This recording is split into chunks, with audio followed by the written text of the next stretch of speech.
우리 이제 말씀을 보겠습니다. 민수기 35장 1절에서 8절까지 말씀입니다. 자, 민수기 35장 1절에서 8절까지.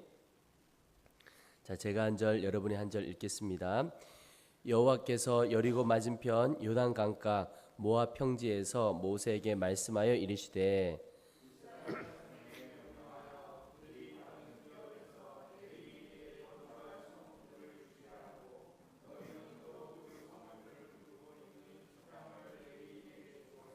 성읍은 그들의 거처가 되게 하고 초장은 그들의 재산인 가축과 짐승들을 둘 곳이 되게 할 것이라.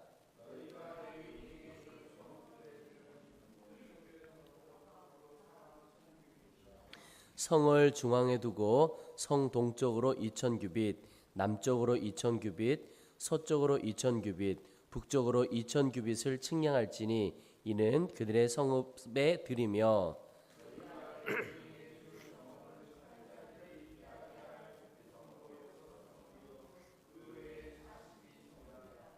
너희가 레위인에게 모두 48성읍을 주고 그 초장도 함께 주되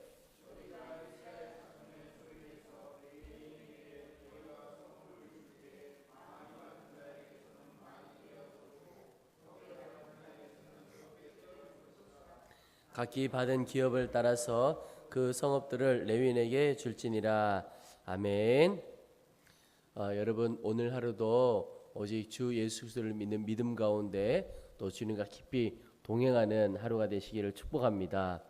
우리가 예수님을 인격적으로 만나고 또 예수님을 정말 깊이 알아가고 믿게 되면 우리 가운데 여러 변화들이 일어나게 됩니다. 근데 그 일어나는 변화 중에 하나가 이전까지는 나 자신만을 생각하고 나 자신만을 위한 삶을 살았습니다. 그런데 예수님을 알아가게 되면 변화가 일어나는 것이 이제는 내 문제는 그대로 있다 하더라도 이웃의 문제가 보이기 시작하고 이웃의 어려움이 눈에 보이기 시작합니다. 그리고 그 이웃들을 섬기고 돕고자 하는 마음이 우리 가운데 일어나게 됩니다. 하나님께서 우리를 그렇게 삶을 바꾸어 주시는데 그 바뀌어진 삶을 오늘 성경에 보면 영적인 레위인의 삶으로 바꾸어 주신다, 이렇게 볼 수가 있습니다. 하나님께서 이 레위 지파, 레위인들을 특별히 선택해서 세워 주셨습니다. 이스라엘의 모든 백성들 중에 장자들을 대신해서 레위인들을 세우셨고, 그렇게 세워진 레위인들이 이 회막에서 하나님의 전에서 섬기고 봉사하는 일을 했습니다. 그래서 여러분, 장자는 그 가문을 대표하지요. 맏아들은 그 가문의 대표입니다. 그런데 그 맏아들을 이 레위인들이 대신하는 겁니다. 그 말은 논리적으로 이어보면 이스라엘 모든 백성들을 레위인이 대신하여 하나님을 섬기고 또 이스라엘 모든 백성들의 삶을 영적으로 책임지는 역할을 한 것이 바로 레위인들입니다.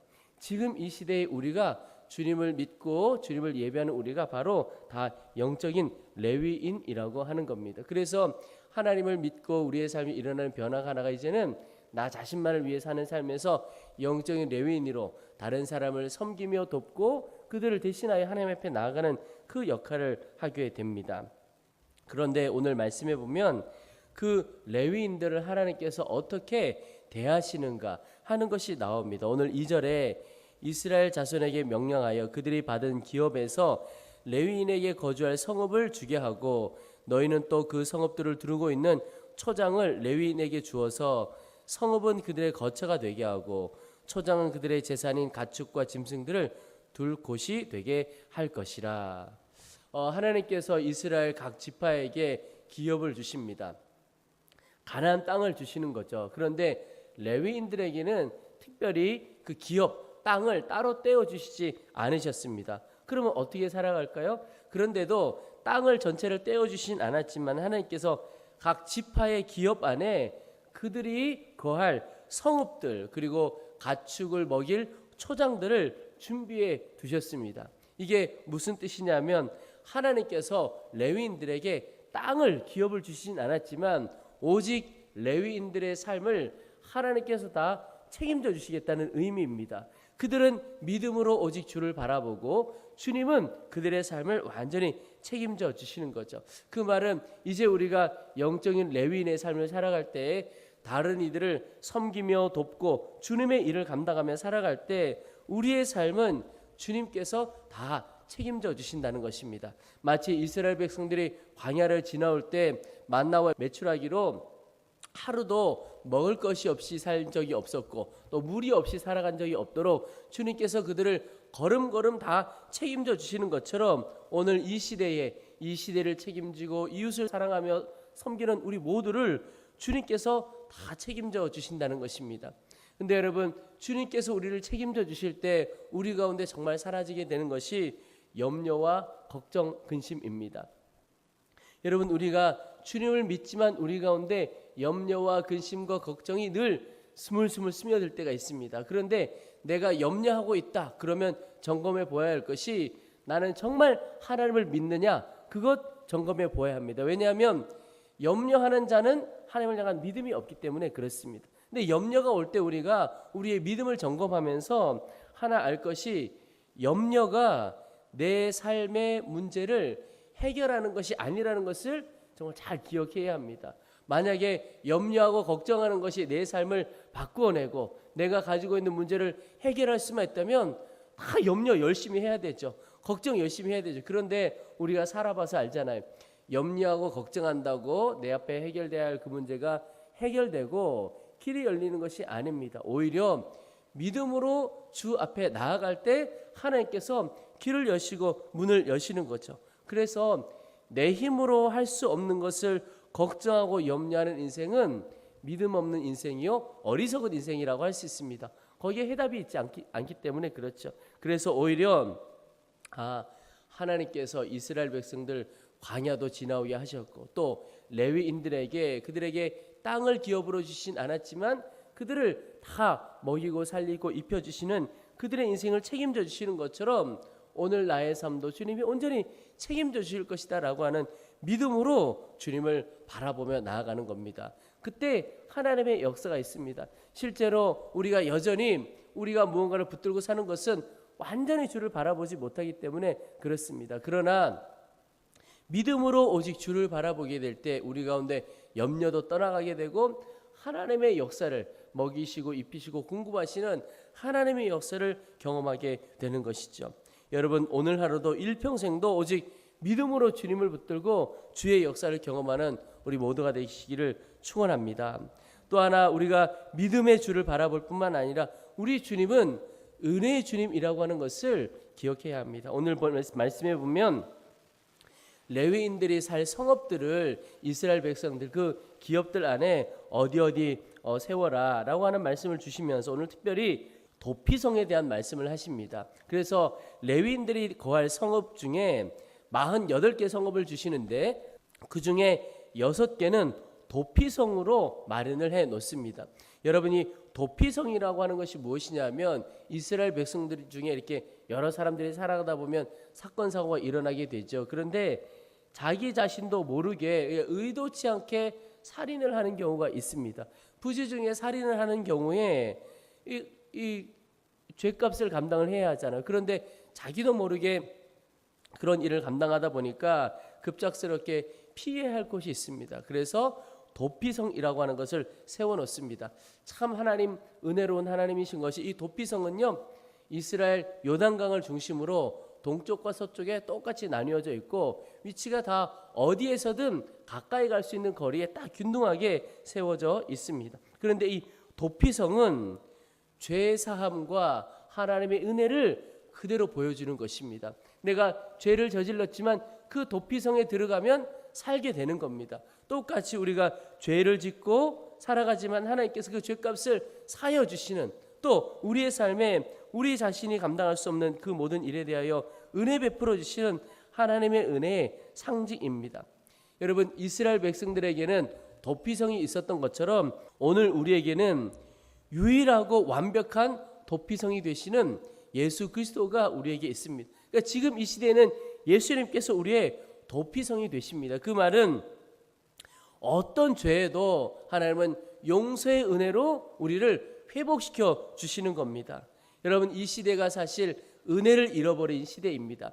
다 눈에는 눈, 이에는 이 그런 시대가 되어버렸습니다. 그런데 은혜를 기억하고 은혜가 무엇인가 깨달아갈 필요가 있습니다.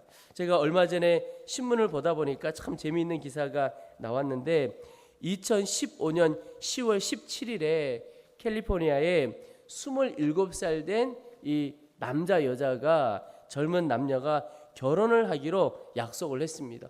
교제도 많이 해왔습니다. 그래서 결혼식 날짜를 잡고 결혼 피로 연장도 정하고 다 준비를 했는데 갑자기 결혼을 5일을 남겨두고 이 남자가 나는 결혼 못하겠다 그렇게 나오는 겁니다. 근데 무슨 사정이 있는지 모르지만 결혼을 못하겠다는 거예요. 뭐 근데 결혼 못하겠다고 하는 거는 그럴 수 있죠. 그런데 결혼식과 결혼식에 이어서 120명의 아주 멋진 파티를 준비를 해 놓았는데 그거 전화해 보니까 취소가 안 된다는 거예요. 5일 전이라서 미리 다 준비를 해놔서 취소할 수가 없다는 겁니다. 그래서 이 자매와 신부가 될 그 자매와 그 어머니가 생각하다가 그러면 취소할 수 없으면 우리가 파티를 해보자 그러면서 그 지역에 있는 노숙자들을 다 초대를 했습니다. 그래서 노숙자들이 와서 결혼식 파티라는 곳에서 정말 잊지 못할 파티를 경험하게 됩니다. 여러분, 노숙자들 입장에서는 이것이 바로 은혜라고 하는 거죠. 그들에게 있어서 한 끼 먹을 것 하나 주는 것도 너무너무 귀한 것인데 그들에게 아주 멋진 식당에서 그리고 멋진 파티를 하게 되는 것, 이게 은혜인 것이죠. 여러분, 이렇게 우리가 감당할 수 없고 받을 자격 없는 우리에게 하나님께서 부어주시는 것이 바로 은혜입니다. 이 주님의 은혜는 늘 우리 가운데 있고 또 부어지고 있는 겁니다. 용서의 은혜가 우리 가운데 있어요. 어떤 죄 가운데 있어도 다시 시작할 수 있는 은혜를 하나님께서 우리 가운데 베풀어 주시는 것입니다. 제가 참 좋아하는 전도사님 한 분이 말씀을 우리 아이들에게 전하다가 우리 아이들이 마음으로 또 실제로 여러 죄 가운데 유혹 가운데 있는데 그 아이들이 그런 이야기를 하는 겁니다. 너희들 괜찮다. 다시 시작할 수 있다. 그러면서 주님의 보혈 한 방울이면 씻지 못할 죄가 없다. 아무리 이 땅에 큰 죄가 있어도 주님의 보혈 한 방울이면 그거 다 씻어내기에 충분하다. 아이들에게 그 말씀을 전하는데 그 말씀을 듣는 저 자신도 참 큰 충격이 되고 도전이 되더라고요. 뭔가 대단한 것이 아니고 하나님의 그 보혈의 은혜 그 하나면 다 해결이 된다는 겁니다. 여러분, 우리가 할 일이 무엇입니까? 우리의 도피성 되신 예수님께로 피하는 것입니다. 주님께로 가면 살 길이 있고 주님께로 가면 거기에 은혜와 사랑이 있게 되는 겁니다. 여러분, 우리가 영적으로 방황하는 것이 무엇이라고 했습니까? 예수님께 피하지 않고 예수님 이외에 다른 해답이 있는 것으로 여기저기 찾아다니고 도움을 구하며 다니는 것이 바로 영적으로 방황하는 것이라고 했습니다. 그런데 이제 그 영적인 방황 끝내고 오직 우리의 모든 문제 해답이 되시고 우리의 온전한 도피성이 되시고 은혜를 베풀어 주시는 예수님께로 늘 나아가는 것입니다. 그래서 우리의 인생을 걸음걸음 책임지시는 믿음의 주를 바라볼 뿐만 아니라 우리의 삶을 다 풍성하도록 부어주시는 그 은혜의 예수님께로 나아가고 피하는 것이죠. 그럴 때 하나님께서 레위인들을 다 책임져 주셔서 이스라엘 백성들을 대신하여 하나님 섬기는 일에 이스라엘 백성들을 책임지는 일에 사용하여 주셨던 것처럼 오늘 우리의 삶도 너무나 귀하게 사용해 주실 것입니다. 여러분, 하나님의 뜻과 하나님의 계획은 우리 한 사람 회복하는 정도에 그치지 않습니다. 하나님은 우리를 회복하실 뿐만 아니라 우리에게 풍성한 은혜를 부어주셔서 우리를 통하여 그 은혜가 흘러가도록 하는 것입니다. 흘러감으로 다른 이들을 살려내고 일으켜내는데 하나님의 뜻이 있습니다. 여러분, 하나님께서 오늘 나를 통하여 회복할 사람, 일으켜낼 사람 누구인가 살펴보시기 바랍니다. 근데 그 일을 능히 감당할 수 있는 것은 믿음으로 주를 바라보고 이제는 걱정과 염려하는 삶 끝내고 그리고 온전히 우리에게 풍성한 은혜 베풀어 주시는 그 주님께로 나아가는 겁니다. 혹 실수가 있고 죄가 있고 연약함이 있어도 주 예수님 안에 가면 다 회복이 일어나게 되는 겁니다. 우리의 연약함 속에 하나님의 강함이 드러나고 우리의 부족함 속에 하나님의 풍성함이 드러나는 은혜의 삶 살게 되시기를 주의 이름으로 축원합니다. 우리 이제 말씀을 붙들고 기도하겠습니다. 하나님, 주께서 레위인을 온전히 책임져 주셨던 것처럼 하나님 이제 주님께서 나의 삶을 책임져 주실 것을 믿고 염려하고 걱정하는 영적인 방황 다 끝내고 오직 믿음으로 주를 바라볼 수 있도록 도와주시옵소서. 또한 은혜의 주님께로 피하는 자가 되어지기를 원합니다. 어떠한 연약함과 실수와 죄악이 있어도 주의 은혜가 우리를 다 회복하고 감싸는 것을 믿고 오직 은혜의 주님께로 피하여 회복하고 힘을 얻어 주의 은혜의 통로로 쓰임받는 삶을 살도록 도와주시옵소서. 우리 주의 이름을 한번 부르고 간절한 마음으로 함께 기도하겠습니다.